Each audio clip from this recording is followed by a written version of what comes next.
আসসালামু আলাইকুম সবাইকে। ত্রয়োদশ জাতীয় সংসদ নির্বাচনকে সামনে রেখে আজকে আমরা চলে আসলাম আমাদের এলাকার একজন জনপ্রিয় প্রতিনিধির কাছে। আজকে আমরা তার কাছ থেকে কিছু গুরুত্বপূর্ণ কথা শুনব। চলেন শুরু করি। মেম্বার সাহেব, আসসালামু আলাইকুম। ওয়ালাইকুম আসসালাম রহমতুল্লাহ বরাকাত। চাচা, আপনি একজন জনপ্রতিনিধি, একজন রাজনীতিবিদ। জনপ্রতিনিধি ও রাজনীতিবিদের বাইরে একজন সাধারণ মানুষ হিসাবে আপনি এবার নির্বাচনটি কেমন দেখতে চান? আলহামদুলিল্লাহ, আমি জনগণের সশৎপুত্র অংশগ্রহণ, ভোটারদের উপস্থিতি, সুস্থ, ফেয়ার, নিরপেক্ষ একটি নির্বাচন দেখতে চাই এবং এই নির্বাচনে কারো প্রতি কেউ বিদ্বেষ থাকবে না, কারো প্রতি কেউ হিংসা থাকবে না। আমরা সকলে পারস্পরিক মিলেমিশেই এই নির্বাচনটা সম্পন্ন করতে চাই। নির্বাচনের পর আপনার দল যদি সরকার গঠন করে, তখন আপনি ও আপনার দল মিলে আমাদের হাইমচর বা চাঁদপুর 3 আসনের জন্য আপনারা সবার আগে কোন কাজটি করবেন বা কোন কাজটি করার চেষ্টা করবেন? আলহামদুলিল্লাহ, আমাদের দেশ নায়ক, আমাদের নেতা জনাব তারেক রহমান নির্বাচনী ইশতেহারে ঘোষণা করেছেন যে আমাদের সারা বাংলাদেশের মসজিদের ইমাম মুয়াজ্জিনদেরকে সম্মানী ভাতা দেওয়া হবে। কারণ ওনারা যে বেতন পায়, এই বেতন ওনারা চলার অনেক কষ্টকর। এই জন্য আমাদের নেতা এটা অনুভব করেই উনি ঘোষণা দিয়েছেন, যদি আল্লাহ আমাদের দলকে জাতীয়তাবাদী দল বিএনপি সরকার গঠন করে, তাহলে আমরা ইনশাল্লাহ ইমাম মুয়াজ্জিনদেরকে সরকারি ভাতা ব্যবস্থা করবো ইনশাল্লাহ। আমরা এই ব্যাপারে একমত।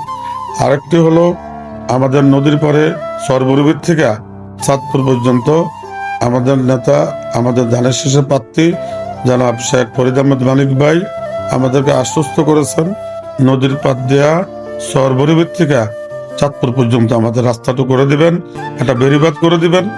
এই বাঁধটি করে দিলে আমাদের এই অত্র এলাকার মানুষ যেমন বর্ষা পানির থেকে সেফ হবে, পাশাপাশি আমরা চলাফেরার জন্য অনেক সুযোগ হবে। নদীর পাড়ে যে সমস্ত বাড়িঘর আছে, এই সমস্ত বাড়িঘরের নিরাপত্তা হবে। আরো যেমন আমাদের এলাকায় অনেক রাস্তাঘাট অনুন্নত, এই অনুন্নত রাস্তাঘাট আমরা ইনশাল্লাহ বলেছি যে যদি আমাদের দল ক্ষমতা আসে, আমাদের নেতা জনাব তারেক রহমান প্রধানমন্ত্রী হয়, ইনশাল্লাহ আমরা মানুষকে কাঁচামারিতে হাঁটতে দেব না। এটা আমাদের ওয়াদা আছে আমাদের কাছে, আমাদের মানুষের কাছে। পাশাপাশি এলাকায় অনেক দুস্থ মানুষ আছে, গরিব দুস্থ এতিম, আমরা এদের পাশে থাকবো এবং অনেক গৃহহীন মানুষ আছে, তাদের ঘরের ব্যবস্থা করবো ইনশাল্লাহ। এবং এক কথায় আমাদের দল শহীদ প্রেসিডেন্ট জিয়াউর রহমানের দল, উনি মানুষ বান্ধব ছিলেন, আমরা মানুষ বান্ধব। সমাজের মসজিদ, মাদ্রাসা, স্কুল, সকল প্রতিষ্ঠানের উন্নয়নমূলক কাজ করবো আমরা ইনশাল্লাহ।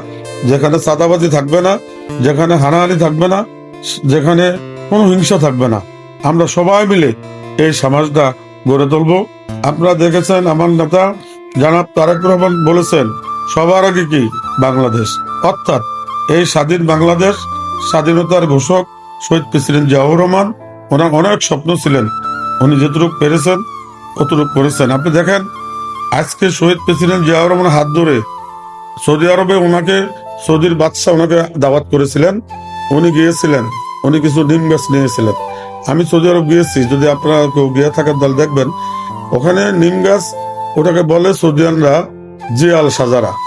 তো ওই গাছ নিয়ে যাওয়ার পরে সৌদির বাদশাহ ফাহাদ বিন আজিজ ওনাকে বলেছিলেন আপনি কি চান। ওই দিন কিন্তু আমাদের নেতা তারেক জিয়াউর রহমান অনেক কিছু চাইতে পারতেন, উনি না চাই বলেছিলেন যে আমাদের দেশের মানুষ অনেক শ্রমিক বেকার, যদি আপনি একটি কাজের সংস্থান করে দেন, কাজের ব্যবস্থা করে দেন, তাহলে আমাদের দেশের লোকজন এসে কাজ করবে, তার বিনিময়ে পারিশ্রমিক পাবো আমরা। কিন্তু আমাদের নেতা জিয়াউর রহমান আল্লাহর অবস্থা টাকা চান নাই, ভিক্ষা চান নাই, উনি চাইছিলেন যে আমাদের হক আমরা কাজ করিয়া উপার্জন করব। ঠিক আজকে প্রবাসী আমরা আমাদের ভাই বেড়াদর এলাকার সকলে এই প্রবাসী গিয়া কত ইনশাল্লাহ স্বাবলম্বী আমরা হয়েছি।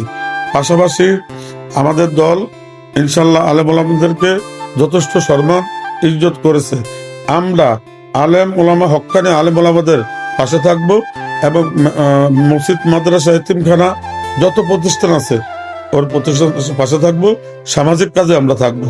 পাশাপাশি আমাদের হিন্দু সম্প্রদায়ের ভাইয়েরা আছে আমাদের দেশে, আমরা ওদেরকেও কখনো যতই সমস্যা হয়েছে আমরা যে ওদের পাশে দাঁড়াইছি। আপনি দেখেন জগন্নাথ মন্দির তেলিমোড়, ওখানে আমাকে রাত 2টা 2:30 মানুষ দেখেছে আমি পাহারা দিই। আমি চরভাঙ্গা পাহারা দিয়েছি, যেখানে হিন্দু সম্প্রদায় আছে আমি লোকজন নিয়ে সেখানে গেছি। ইনশাল্লাহ সংখ্যালঘু ভাইয়েরা, হিন্দুরাও আমাদের বাংলাদেশি মানুষ, যত ধর্মের মানুষ আছে সবাই বাংলাদেশি, আমরা সবাই মিলেমিশে এই বাংলাদেশটা গড়ে তুলবো। আমাদের কেউ কারো সাথে হিংসাবিদ থাকবে না, এই আশাবাদ ব্যক্ত করি। পাশাপাশি আমাদের নেতা তারেক রহমান দীর্ঘ 16-17 বছর প্রবাসে কাটাইছেন, ওনাকে যেই নির্যাতন জুলুম করেছেন, আমাদের নেত্রী বেগম খালেদা জিয়াকে চিকিৎসা করতে দেন নাই, উনি মারা গেছেন। তারেক রহমানের বাপ মারা গেছে, মা মারা গেছে, ভাইটো মারা গেছে, উনি আজ এতিম।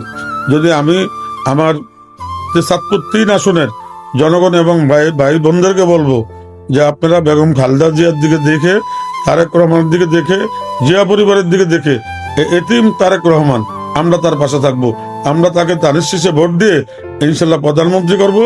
এবং শেখ ফরিদ আহমেদ মানিক ভাই আজকে দীর্ঘ 16টি বছর আমাদের এই দলের হাল ধরে রেখেছেন। যদি মানিক ভাই না থাকতেন তাহলে হয়তোবা আমরা বিএনপির থেকে অভিভাবক শূন্য হয়ে যেতাম। আজকে আমাদের অভিভাবক থাকাতে আমাদের কোন বিএনপির একজন কর্মীও দল ছেড়ে যায়নি। যেহেতু দল ছেড়ে যায় নাই, আমরা বিএনপি পরিবার ঐক্যবদ্ধ আছি। ইনশাল্লাহ আগামীকাল 12 তারিখ 12ই ফেব্রুয়ারি সকলে ভোট কেন্দ্রে আসবেন, কোনো ভয়ভীতি নাই, কোনো সমস্যা নাই। আমরা প্রশাসন সহ সকলে মিলে সকল নিরাপত্তা ব্যবস্থা করব। একটা ভোটার যেন যায় সুস্থভাবে ভোট দিয়ে সে আবার সুস্থভাবে বাড়িতে ফিরতে পারে।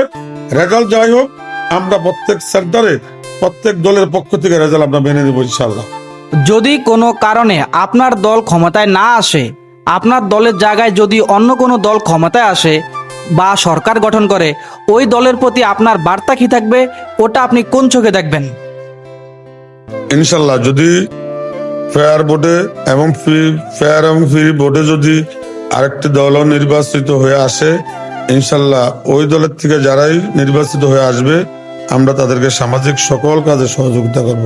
তবে ওই কাজ হতে হবে ইনশাল্লাহ এলাকার উন্নয়নমূলক, সামাজিক এবং ধার্মিক যদি হয় তাহলে ইনশাল্লাহ আমরা তাদেরকে সহযোগিতা করব।